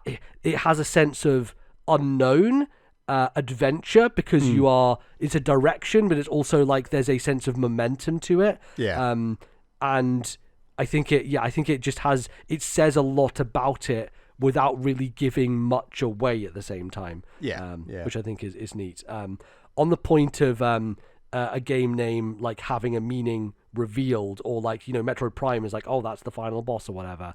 Danganronpa V3 to this day is the greatest fucking reveal of what that name means. It's fucking insane. Like, the moment that they reveal what that means in the game it's like right at the end of the game, and you get to this point and it's a revelation, and I lose my fucking mind about it. But the problem is it's word salad to regular people, right? It's like, okay. So the word Danganronpa will only make sense when you've played to the end of the third game. It's nothing to do with the word Danganronpa. It's everything to do with the V3. And like what the purpose of that and what that represents and how it ties into the ending is fucking mind-boggling. But Danganronpa's the name of the bear, right? No, Monokuma's the name of the bear. Danganronpa's the name of the game? No, Danganronpa it means truth bullet, I believe, in Japanese, right? I believe that's what it's like. Danganronpa is like a portmanteau of two Japanese words that means truth bullet, because you are basically shooting the truth. You have these, like, the whole mini games are built around these guns and shooting truth bullets at these statements, basically, in order to figure out what the truth is behind the case, essentially. Right. But yes, it's the subtitle part of that which is the purpose. But as a name, I think it's pretty terrible from like a wide audience perspective, because like, what does any of this mean, right? It's just these made up words or Japanese words or things that people don't really understand. And from a marketing perspective, I think games like that have a really rough time, right? Like, I've been playing Trails in the Sky first chapter, right? Trails in the Sky FC shortened to, and like that entire series of Trails games is like, this is Trails of Cold Steel, and I'm like, well, that actually technically is part of the same series, but they don't make that clear unless you go on Wikipedia or a YouTube video to understand that these are all tied together. So there's definitely a sense of like Japanese games having real problems, I would say. For me, I think what are some of the best and worst names? I think some of my favorite names I've come across are ones that are generally not too long, have a bit of a punch to them phonetically, but also, similar to you, I think, like, get across a sense or a vibe of the game very strongly.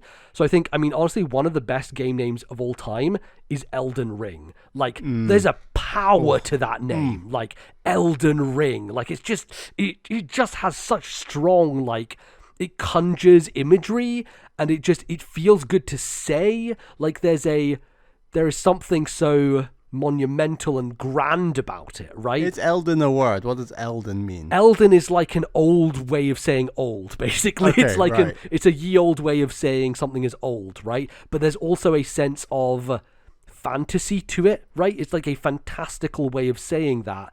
And we know, because the Lord of the Rings is such an icon in fantasy literature, if you say Elden Ring, it conjures so many things associated with fantasy, with grandeur, with power, with scope, right? Like, I think that all of that is, like, the word ring itself is so fundamental in this, and tying them, it's just a beautiful name. It's just, like, perfect, it's right? great. It's so good.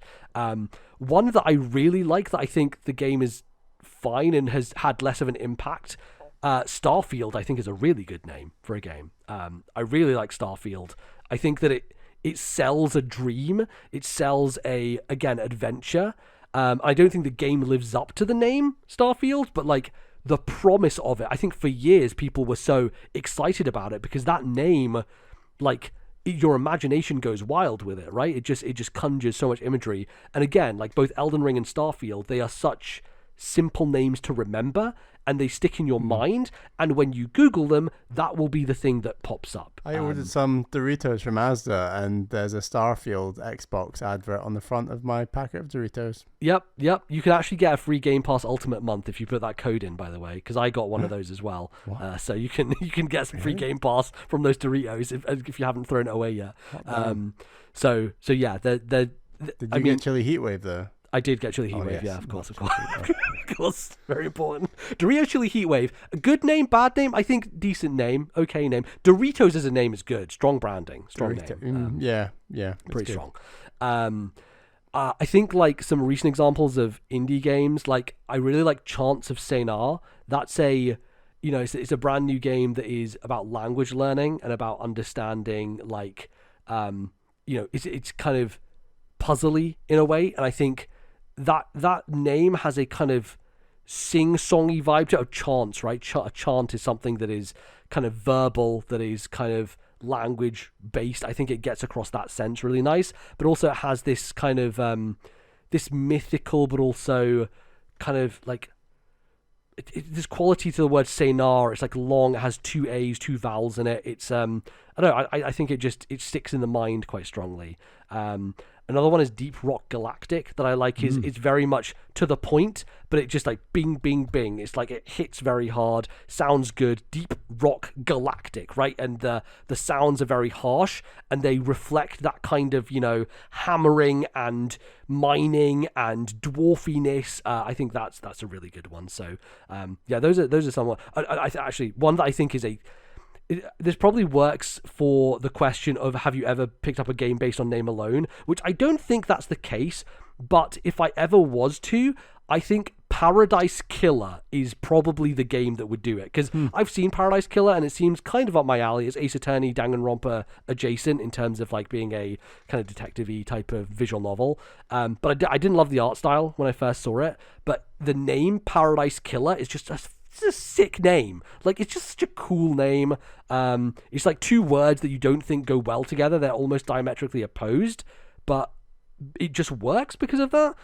Neon White also kind of has that energy to it, where it's like, white is such a simple, it's the most basic, it's not a color, right? It's just light. But neon is blasting color, bright, different, vibrancy. And so there's a, what do you call it? Antonym. They're juxtaposes. Both, they're juxtaposed. They're kind of antonyms to one another. So Paradise Killer and Neon White, I think, are both really good examples where you're like, these things are opposites, but they go well together and they sound good together. So those are some really good ones. Should we go into bad names? Any bad ones? Yes, some terrible names. The classic. New Super Mario Brothers. Oh, yeah. You'll love to see it. For a series that, when I say series, I mean Mario Brothers, for a series that's been around for so long, to not realize the problems that you'll find yourself in when you attribute something that is new, when everyone talks about games from 20, 30, 40 years ago in the same series, and then we're now... When was the first new Super Mario Brothers game? On the DS in 2009? 7? Like, it's now almost 20 years old to have a new game, and we're just still suffering the consequences, basically. And then sticking with Mario... Super Mario Advance 4, Super Mario Brothers 3 is just the absolute worst. And we get it, Nintendo. You didn't want to make original Mario Brothers games on the Game Boy Advance. Why don't we just call them remakes, reboots, re whatever? Like, trying to shoehorn them in as... Or just calling them Super Mario Brothers 3 or Super Mario World. Just call them the name of the game. Just call them the name of the original thing. Don't pretend that you're making 4 Super Mario Advance games when you're not. Yeah. In most. It doesn't feel like it means anything. It just feels... It's not Did you find that playing the game as well? Like, you got to the end of the game, you're like, why was it called that? Is that kind of what you're getting at? Yeah, I got to the end of that game. I definitely had to do some explainers explaining some aspects of the story to me. And even after those explainers, I thought, I wouldn't have called it that. I don't know. I don't know what I would have called it, but it just feels like a weird name. Live Alive. I just think lots of people don't know whether it's Live Alive. It was confirmed it is Live Alive. However, even if you know it's Live Alive, I don't know what that means. I don't know why it's that. Why are we? Who's living? Who's alive? Why are we live? Are we live? Are we live? It doesn't even like make sense with when you play the game. You get to the end, you're like, why was it called that? Yeah, you know, it like makes no sense. It doesn't have anything to do with it. And then Xenoblade Chronicles X. Oh man, I mean, yeah. What's the X about? What? Yeah. Well, just because he doesn't have a number doesn't mean it has to be X. No, see, it's like next level thinking, Bally, because eventually, when we get to Xenoblade Chronicles 9, it will be revealed that 10 is actually chronologically in the sequence. They just did 10 after 1, so they did 1, then they did 10, and now they're building up all the way back to 10 again. It's going to be genius. You'll see eventually. It'll be genius. Right. And then a trend that we seem to have moved past is the Super Nintendo, where everything was super. Oh, that's true. Yeah. And then on the N64, everything was 64. I know that we had a lot of games on the DS that they inserted the D and the S in, like Dual Strike. What was the Castlevania with DS in its name? Oh, Dawn of Sorrow. Dawn of Sorrow. There were a few others, but that was a bit weird. I feel like we've moved past that. I don't think anything... Not many games have Switch in their name. Like 1-2 Switch. It gets a free pass. Yeah, exactly. So there was an N64 game called Clay Fighter 63 1/3, which I think is just the stupidest fucking thing in the world, because they're like, oh, we're not going to be 64, we're going to be 63 1/3. Like, what the fuck are you doing? Like, absolutely baffling behavior back then. But yeah, that was an N64 game, which not great. Those are my bad names. Yeah. You got some bad names? I've got a bad name for a game that we think is one of the best games ever. Ori and the Will of the Wisp. What the fuck are you doing? I love that name. What? No, it is a terrible fucking name. Here's the problem with the Ori franchise. It's like, I think The games are brilliant. The names are just too fucking convoluted. Like saying Ori and the Blind Forest, it's just a bit of word salad. Also, I say that to Alexa, and it's always difficult to get the songs out. Exactly. Like, it's hard. Will of the Wisp. It's just like two W's in there. It's just both of those names I think are really bad names, and I think this series honestly could be higher in my mind if the name of the series was better. Because like I like Ori, but like adding the subhead, the addendum to it, it's like it's a little storybook, I guess, in some ways. But like I don't know, I've never liked them as names. I feel like they're a little too convoluted. Ori and the Road to be the Mightiest Ori. Right, exactly. Yeah, like it's just it's overwrought is what it is, I think. And I think there's simplicity that could be had there. I think both those are bad. I think a good recent example of like the genericness of names in like the AA space is Immortals of Avium. Like, dude, what? Like, that is the most generic fantasy ass shit I've ever heard in my life, right? Anytime you're throwing a word like immortal into your game title, just think again, basically, because it's just so generic, and it feels like no one's ever going to remember that, right? It's fantasy word salad. And this is someone... But what about a game like Immortality, where they take the idea of immortality and it does link to the game, but in a really unique, weird way. Yeah, I think that's decent. I think it still has a bit of the SEO problem, but I think it's better than Immortals of Avium. Right? Yes, yeah. And yeah, this is coming from someone who reads a lot of fancy books with ridiculous titles, but my God, yeah, that one. Because it could as easily be Avium of Immortals. Exactly, and I wouldn't know the difference, and no one else would either. Yes.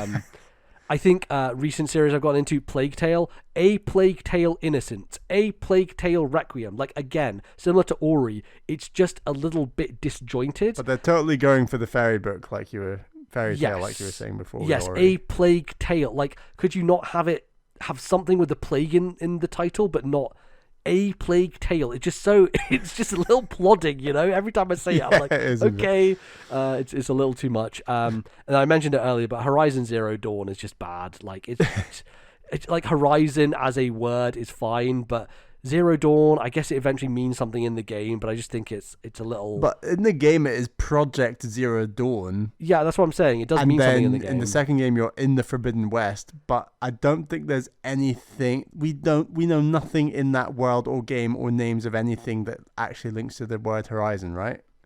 No, like looking over the horizon, I guess. I mean, the whole world is like a new horizon. Right. But other than that, it's like, an open world game, so it's like, look at the horizon, all the places you can go, I guess, is the kind of idea. Yeah, but that's exactly the reason that Forza used the word horizon for their open world version of their non-open world game. But yeah, exactly. So yeah, that stuff is not great. I also think that there are certain one-word names. I think one-word names can be great and they can be terrible. So like this year, I think Venba is a great one-word name because it's especially in Western markets on Google, that's not going to be associated with anything aside from this game. And I think that's very strong, and it gets across a lot. Do you know how popular the name Venba is? I was trying to look it up actually before this, and I couldn't find any kind of like research on that or any kind of stats on it, but when I searched it just came up with the game basically, so I was like, oh yeah, they kind of got that down. I feel like when you're in a country, our internet is when we're Googling, it's designed for that country, so it's very hard for that to language. Get. Exactly. Yeah. Right, exactly. So it works over here, especially because they, it's marketed for a Western audience predominantly anyway. So that makes sense. I think Supergiant generally, like you mentioned, Hades, they do this with all their games. Bastion, Transistor, Pyre, Hades. There's a fucking slapping it down on the table kind of mentality to being like, look at us, we just do one word names, and that's what we do. And yeah, I think that has worked for them. I think Bastion is a really good one, very strong. Transistor is a weird one because I think like you can get weird with like mechanical stuff of like, oh, I need a transistor for my car or whatever, right? Like stuff like that. But I do think it speaks to the type of games that they're making quite well. So we recently signed a game, a poker roguelike called Balatro, that I think is a great name because, as a fucking classics nerd, Balatro in Latin means joker or jester, and the game is about joker cards in a card deck, right? So I think it's a really cool name. It's unique. It's not a made-up word, but it sounds like a made-up word. So the only thing you're ever going to find searching it is that name. So I think that's a really strong one. Cool. And then a couple of others are Sable and Pentiment. Pentiment, I think, is really good. Again, kind of Latin infused, but works very, very well. And Sable is it's a very simple word, but like, yeah, there's nothing else that's associated with it aside from like that game. So. Is it a name, Sable? I guess there's Sable in Animal Crossing. She's a character, right? But aside from The that, word Sable must mean something. it probably does mean something, yeah. But I don't know. My brain is now associated with just a video game. Sable, or plural, sable, a meat-eating mammal or Northern Europe and Asia. Oh, okay.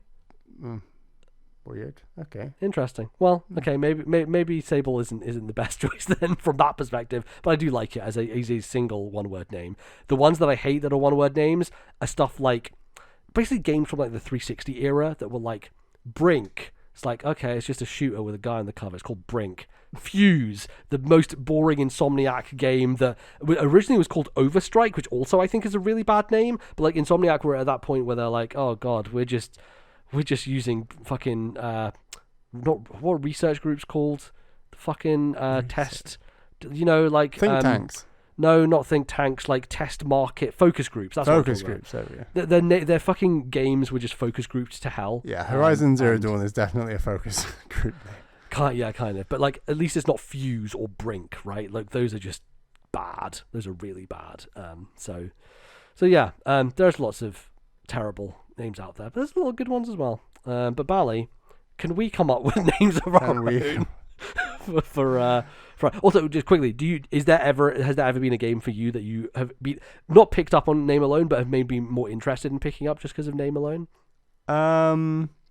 I'd say name played a factor with a game like A Short Hike for sure that I talked about earlier. But mainly because you're like, oh wow, that means it must only be 5 hours long. Must be short. People like it. Let's play it. Like the second someone's like, this game is short and we really like it, I'm like, well, I better play it then. Yeah. Yeah. So it kind of fell in that category, and it came to Switch, and that was a big deal. But yeah. What about you? Mine's Paradise Killer. Okay. As I mentioned earlier. Yeah, Paradise Killer. So. Bally, name your dream racing game. My dream racing game. Well, it's obviously F-Zero GX Remake, but other than that game, racing's a weird one where it's like tactile thing. So I was like, Burnt Rubber. Okay. I was thinking, what is a racing thing that people like? We can name it after that. That happens often. So I was thinking like that really famous racetrack in Germany that's in like every racing game. So I just thought, what if you just had a racing game called Nürburgring? Yeah, that was just the name of the game. Like Elden Ring. Yeah, the sequel to Elden Ring. The sequel. Oh my god. DLC to Elden Ring, Nürburgring. Yeah. You have to race fucking Margit around a track. Yeah. Oh my god. That'd be so funny. And then what if like Xbox took their whole Drivatar thing to the next level and they just called a game Drivatar Central? Like that was just the name of the game, and you drive around. And anyway. Yeah. And then I thought, what if you just took the existing names of driving games, racing games, and then melded them together, and you could have Speed Out, Burn Zero, or F Out. Okay. Yeah. I can see those. I don't know. So that's my pitch. It's really hard to come up with names. Yeah, it's like fucking an impossible task. So Metroidvanias. This is a problem. Like, name your dream Metroidvania. It kind of necessitates coming up with what the game is in the first place. So I don't know. I just think of like words that sound good together. I think, like you were saying with Double Dash, alliteration is a good thing to do. Dash, yeah. So I was like, I like the word verdant. I use verdant a lot. I think it's probably a bad word to use because not a lot of people use it. But the name Verdant Vices came to me, and I was like, all right, that sounds kind of good. I like it. Another one, Daggers Drawn. So I'm trying to think of like, what if you're an assassin ninja type of Metroidvania, right? Daggers Drawn. That could be an alternate name for like Prince of Persia. Yeah, or like, what if it was, what's that game? There's a game that came out recently that was all about like a sketch. I guess Plucky Squire does a bit of this, right? But like Daggers Drawn, it could also be like a sketchbook aesthetic. Like, is it drawn in a notebook? But it's also a Metroidvania where you have daggers, and having the words do a bit of heavy lifting on the multiple meanings of drawn there could be a fun thing to do. That's nice. And then I was like, well, what is my dream Metroidvania? I'm like, well, It's what if they did a Metroid game and a Castlevania game in one, and then they would just call it Metroidvania, and that's it. That's the name. It's just called Metroidvania, and then we can finally Konami and Nintendo collaboration. We can finally put all of this to rest. There is a game that is just called Metroidvania, and that does it. So yeah, that was fun. That was good. That's my last thought. Well, are we done with that question? I think that was a lot of fucking names. It was a long one, but we had an inner passion about the names of games. We expended a lot of creative energy there in that question. So yeah. Our next email is from Danko. Says, "Hello there, friends. I have a question. I'm curious about the Yakuza games.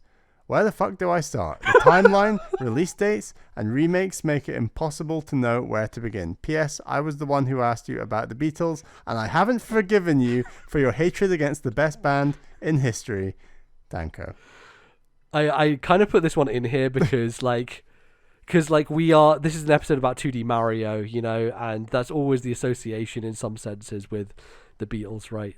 As well. So, yes, but our link was 2D Zelda, but that's true. But I think you can make it a similar argument about Mario Brothers 1. I'll go as far as that. Yeah, I think I would make more the argument about 3. Right, 3 is the one that we always kind of come back to in that sense. Yeah. But yeah, I think we can kind of go a little bit in another direction with this as well. But from a pure kind of Yakuza game standpoint, I would say you have probably 3 distinct starting points. The one that most people will point you towards, which makes the most sense chronologically. It's the one you pointed at me that I've not done yet. Yes, yeah, that makes the most sense chronologically and will set you up to play every other game in the series is Yakuza 0. Now, despite having played like 15 games in this series, it's now called the Like a Dragon series. Excuse me for saying again, but when this email was sent, I think that name change hadn't happened yet. But still, I'll still default to calling it Yakuza. I still have not played Yakuza 0 because my first introduction to the series was watching Giant Bomb play it. So I watched an entire playthrough of Yakuza 0 Beast in the East on Giant Bomb, which is how I kind of found out about the series. And it wasn't until a few years later that I played Kiwami, which is the first game.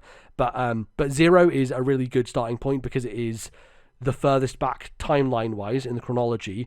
It also works because in Kiwami, you will have a pre-existing relationship with another character that something happens to, and that relationship shifts in the first game. And so having that pre-context with that relationship in 0 is very important for that to have a bigger impact, basically. So I think that's the best example to start with. It is a pretty long game, even by those game standards. It's longer than most of them. So I would say that, you just have to know that going in. But I think you will be convinced pretty early whether you'll be interested in it or not, I think, with that game. The next starting point, I would say, is Judgment. Judgment is nice because it is a spin-off series, and so there's far less to catch up on if you want to do that. It's in the same universe, but it's still separate. The difference with Judgment, if you are more interested in a faster combat style and you're more interested in a more detective-y focused narrative, then I'd point you towards Judgment, because Judgment is basically like, what if we took elements of Phoenix Wright and put them in a Yakuza game? So it still has all the fun side stories and running around and hitting people and the melodrama. But I'd actually say Judgment takes a little bit more serious tone with its story. Its story goes pretty wild places. It's probably my favorite. The first Judgment, anyway, probably has my favorite overall plot and narrative of one of these games. And yeah, if you want something, because Kiryu's very tanky with his combat style. If you want something where you're a bit more quick and lithe, then Judgment I would point you towards. And then the third one would be, do you like turn-based RPGs instead, and you don't want to do brawler combat? Then jump straight to Yakuza Like a Dragon, which was a turn-based RPG that is far more in the vein of a Dragon Quest. Like, it's called Like a Dragon, literally, because they are aping Dragon Quest. The music when a party member joins in Dragon Quest, they do that entire thing here as well, like that same thing. Basically, the idea is the main character sees all of these fights in his head as Dragon Quest fights. He's basically a big Dragon Quest fan, and that's the way that it's kind of built, essentially. So all the games going forward from that point, including Infinite Wealth that comes out early next year, will be in the turn-based style of Like a Dragon. So those are your kind of 3 starting points, and it depends on, are you a committed sicko and you're going to start from the beginning with 0 and go through all of them? Are you someone who just wants to get a bit of a taste of it with Judgment? Are you someone who wants a different experience with a more turn-based affair with Like a Dragon? So I'd say those are the three best starting points. There's another one, a more recent one, with Ishin that's come out. Ishin is a spin-off that was set all the way in the past. The difference, I would say, with that one is it's still using the character archetypes from the other games. So if you don't know who Majima is, you don't know who Kiryu is, you won't get the kind of references that they're making there in terms of these character archetypes that they've built on. But it is standalone, and it is separate from the main narrative. So I could say that that's also a potential starting point. But yeah, there's lots of ways you can get into it. The first one that I played was Kiwami, because that's a remake of the first game. And the reason I did that, as I said, is because I already knew the story of Zero, because I'd watched Giant Bomb play through it. I do want to go back and play Zero myself someday, because, again, when it comes down to like watching stuff, Let's Plays, I find that games stick far less in your memory when that's the case, versus you actually playing them yourself. So I think there's a lot for me to still go back to with Zero and refresh myself on and still enjoy, because it's still a really, really good game to just roll through. And my favorite stuff in that series is side quest stuff anyway, and I don't think they did all the side quest stuff in that playthrough. So yeah, I say those are some good kind of starting points if you want to get into it. It's a big series, it's a big commitment, but like I said earlier, like I would take it's funny, I say I would take one of these every year, and funnily enough, RGG Studios someone heard you. Oh, by the way, did you see the story, Bally, where they were like, oh yeah, we made Gaiden in 6 months? That was insane. It's ridiculous. And I think this is what happens when you have a team who have stuck together for so long, but also just they have an engine that is so similar. Like, I think part of the charm of these games is that they're all set in pretty much the same location. You have differences in different games, but Kamurocho is like the same in every game. They update it, they change it, they add new areas you can go to, all that sort of stuff. But fundamentally, the level design of Kamurocho, it's been the same since like the early 2000s to today. It's the same space.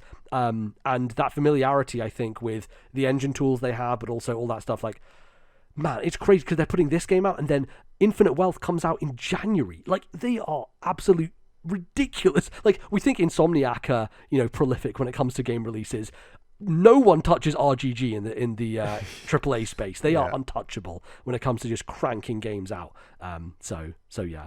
Kind of spin-off question to this, Bally. When you're thinking about starting a new series, what factors go into where do you start with a series? Where does everyone say I should start? I'm one of those sickos who, for Bally Jr., I might consider that he should watch episode 1 of Star Wars first. Oh my god, okay. There's something in me that's like, you need to start where the story starts. So like, if I was starting Yakuza, I'd play Zero. That feels right. Because it's the starting point of a story. I guess because narratively, right? Like, there might be a difference between narratives and because like Final Fantasy is a good example where if you in 2023 are like, you know what? I'm going to do release order. I'm going to start with Final Fantasy 1 on the NES, and I'm going to, like, you are a true sicko in my mind. But like some people, but those stories don't link really, right? Exactly. But there are some people who are like that, who are like, right, well, I can't play 16 until I've played 1 through 15. I'm much more in favor of where does the narrative begin, not what was the chronological release order. Right. So that hence episode 1 is where you start. That's yeah. That's really fascinating because like that basically changes the reveal from Luke, I am your father to Anakin's gonna be evil. Basically, is the different reveal you get. Basically, totally. So I mean, I'm very interested to see how that goes. So everyone is in favor of Luke, I am your father as the reveal because everyone thinks Empire Strikes Back is the best Star Wars film. Yeah, of course, and no one wants to talk about Revenge of the Sith. And, no. Wait, actually, Anakin was bad. Like, yeah. I love the prequels, and I think of course we know that. Yes, even though we were like in our mid-20s when we discovered that the Phantom Menace was a reference to Palpatine and not Darth Maul, I think that was a revelation. The prequels, they've got some tricksy plot devices going on in there that I enjoy. So yeah, you gotta watch episode 1 first. It's all about the Vader reveal. Yeah, I feel like I tend to be like that when it comes to narratives. I think the difference comes when if it's a game that is just a bit too old, and I'm like, I can't commit myself to doing that, you know. I was a little worried about that. So I'm now doing this with the Trails series, right? Where I'm started Trails in the Sky, and you look at Trails in the Sky and like, oh, woof, that looks really old, right? Like it's an old looking game.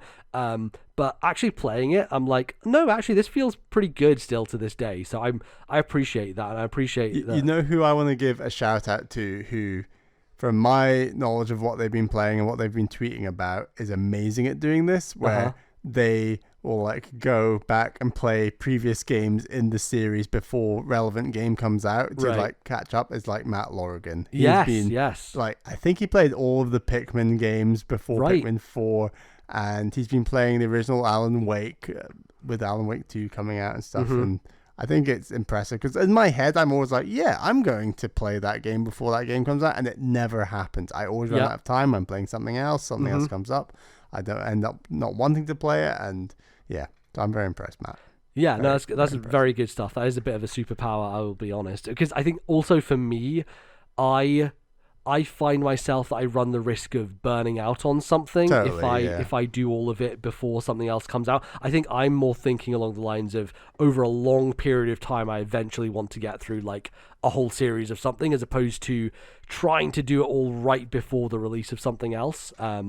But yeah, sometimes you don't have much time to do that, right? You know, if something gets announced, it's like, oh, well, shit. I think the benefit of like Pikmin, for example, is that Nintendo helped that process out by saying, by the way, 1 and 2 are now on Switch, so now you can really catch up with the whole series, right? I remember a lot of people bemoaning when Metroid Dread came out, because they're like, oh, I can't catch up on the deep lore of Metroid, the 2D series, of which like most of the story is in fusion really of all those games, and you know there's light narrative that goes through the 2D games, but yeah, I do appreciate that there are people out there who are like, well, I can't play Metroid Dread until I've played Metroid 1 on the NES, you know, and I know those people exist, and I'm like, God, I'm so glad I'm not you. I'm so glad, because that would take a lot of time, you know, a lot of effort. And I don't know, there are certain game series like Assassin's Creed where they're all technically linked, but like with this background narrative, and I'm like, man, that's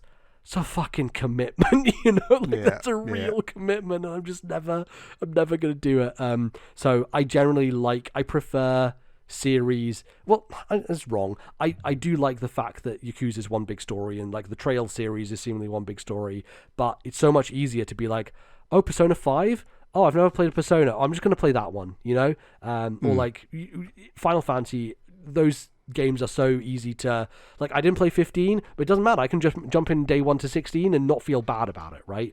I think it's about, like, not making yourself not feel bad about it, basically. So. Yeah, totally. Yeah. Well, thank you, Danko. That was a very, very good question. But like I said at the top of the segment, we're always in need of more emails. Please email ThisNintendoLife@gmail.com. That is ThisNintendoLife@gmail.com. MVZ, do you want to wrap up the show? I will do so. So let's get on out of here. We have various things to plug as per usual, and you can find us all over the internet. You can go to Spotify, you can go to Stitcher, you can download us, you can review us on Apple Podcasts, on Spotify, wherever good podcasts are sold. Go find us on there and give us your thoughts. You can also, if you would like to get more of this show, help support us through Patreon. If you go to patreon.com/ThisNintendoLife, you can get various rewards, perks, all those good things. And Bally would like to thank some of our patrons. Yes, a huge thank you to our $10 tier plus patrons. They are Zach S., Thomas, Matthew, Albert, Wicked Gamer UK, Alan, and Turtle. Thank you all for your $10 plus tier support, but also thank you to all of our other patrons. We are really, really appreciative of all the support that you give the show. Keep the show on the road. Absolutely. So, yep, that's all good I also want to shout out. Yes? We've both been playing Spider-Man 2. Yes. And that means that our November Patreon show for this non-tender life, we will be going heavy on Spider-Man 2. And that we'll have I think we'll do a non-spoiler and a spoiler discussion in one show probably. And I think so. We'll stick the two together because we've got a lot to say about that game. Yeah, a lot to talk about.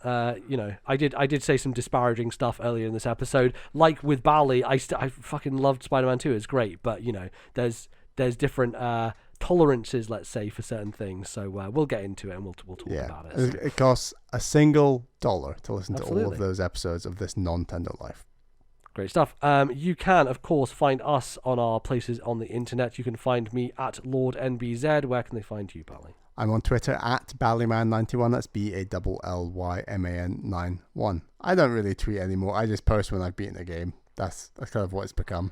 Yeah, I mean, I actually doing a lot more threading these days. If I'm honest, I'm on Threads a bit more. So if you want to hop on Threads, then I'm still at LordNBZ on Threads. So hit me up there. I'll probably just I don't know, it's just a goddamn cesspool. But yes, you can find the show. You're still on that cesspool at TNL Podcast. To see updates about the show and stuff. Well, I should probably start Threads for the show as well. Just so we do that. We probably will. But we'll figure that out. But you can still follow us at the old place for now. And we will be back with you in a couple of weeks' time to talk about more video games, some more podcasting, some more Nintendo. Until then, thanks everyone for listening. See you soon. Bye-bye, folks.